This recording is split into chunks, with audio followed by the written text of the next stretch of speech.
ډیر ښه خبر. افغان حکومت له طالبانو سره خبرې پیل کړې. څنګه او کومې نتیجې ته سره ورسېدل، دلته یې له موږ سره وګورئ.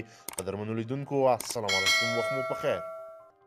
افغان سولې لپاره د امریکا د بهرنیو چارو وزارت ځانګړی استازی زلمی خلیلزاد د افغانستان د ملي امنیت شورا او طالبانو منلي چې افغان حکومت او طالبانو یکشنبې په لومړي ځل د بندیانو د خوشي کولو پر موضوع تخنیکي خبرې وکړې. ښاغلي خلیلزاد پر خپل ټویټر پاڼه لیکلي دي چې دا خبرې د امریکا او د قطر د حکومتونو په منځګړیتوب د سکایپ له لارې ترسره شوې.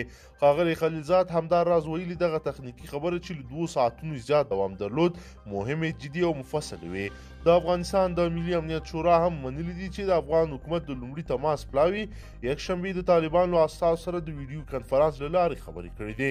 په دې تړاو د ملي امنیت شورا خبرپاڼه کې راغلي په دې لیدنه کې ټولو خواوو ته د افغانانو پر ضد د تاوتریخوالو پر کمولو مستقیمو مذاکراتو او یو دایمي او پراخ اوربند باندې خبرې وشوې. په قطر کې د طالبانو د سیاسي دفتر وایان سهیل شاهین هم پر خپل ټویټر پاڼه د دې خبرو پخلی کړی دی، خو زیاته کړې ده چې یوازې د بندیانو پر خلاصون خبرې وشوې او پر نورو موضوعاتو به په بین الافغاني مذاکراتو کې خبرې کیږي. زلمی خلیلزاد بیا لیکلي چې د بندیانو د خوشي کولو موضوع د سولې په بهیر کې یو مهم ګام دی چې د امریکا او طالبانو په خپل منځي هوکړه کې هم یادونه شوې او له بشري پلوه هم دا موضوع حیاتي ده. زلمی خلیلزاد ویلي چې ټولو غاړه د تاوتریخوالي کمولو، د بین الافغاني خبرو پیلولو او په افغانستان کې بشپړ او تلپاتې اوربند ته ژمنه وښودله. د امریکا ځانګړی استازی همداراز زیاته کړې ده چې په دې اړه به په راتلونکي غونډه په 1-2 ورځو کې د سکایپ له لارې ترسره شي. د ملي امنیت شورا او ښاغلي خلیلزاد له دې اعلان وړاندې یکشنبې په ښار کې هم د بندیانو خوشي کولو پر موضوع یوه ځانګړې غونډه شوې وه. په دې غونډه کې چې ولسمشر محمد اشرف غني مشري کوله، پریکړه شوې وه چې د کورونا وایرس د مخنیوي لپاره به یو شمېر بندیان له زندانونو خوشي کیږي. خو افغان حکومت لا نه دي ویلي چې کورونا وایرس له دې کبله د نوې طرحې له مخې په کوم بندیان خوشي کیږي او د خوشي کیدونکو بندیانو د شمېر په اړه څه هم نه دي ویل شوي.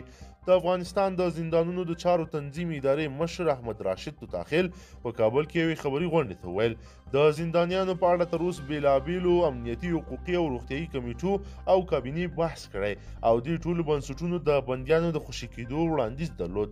طالبان ټینګار کوي چې له امریکا سره د دوی خپلمنځي هوکړې له مخې باید لومړی 2-15 بندیان خوشي شي او بیا په دا ډله بین الافغاني خبرو کې ګډون کوي. خو افغان حکومت وایي چې بندیانو خوشي کولو واک له دوی سره دی او دوی په دې اړه د امریکا له حکومت سره کومه هوکړه هم نه لري. د حکومت دریځ دا دی چې د طالب بندیانو له خوشي کېدو مخکې باید په ټول هېواد کې تاوتریخوالی کم شي. افغان حکومت همداراز د دې خبرې تضمین غواړي چې خوشي کېدونکي طالب بندیان به بیرته د جګړې ډګر ته نه ستنېږي. امریکایي چارواکي بیا پر دواړو غاو غږ کوي چې دا موضوع دې ژر تر ژره حل کړي او خپلو منځو کې دې خبرو ته سره کیني. د افغان سولې لپاره د امریکا د بهرنیو چارو وزارت ځانګړی استازی په وروستیو ورځو کې بیا ویلي چې طالب بندیان د خوشي کولو وخت را رسېدلی دی. د معلوماتو له مخې د افغانستان په زندانونو کې څه باندې 23,000 بندیان د بند شپې ورځې تېروي چې ویل کېږي شاوخوا 10,000 طالبان دي. قدرمنو لیدونکو که چیرې غواړئ چې ورته تازه او مهمو پیښو څخه ځان ډېر ژر او په لنډو کې خبر کړئ، زموږ چینل د سره سبسکرایب کړئ او ویډیو د سره حتما لایک کړئ. تر بل ویډیو مو په لوی رب سپارمه.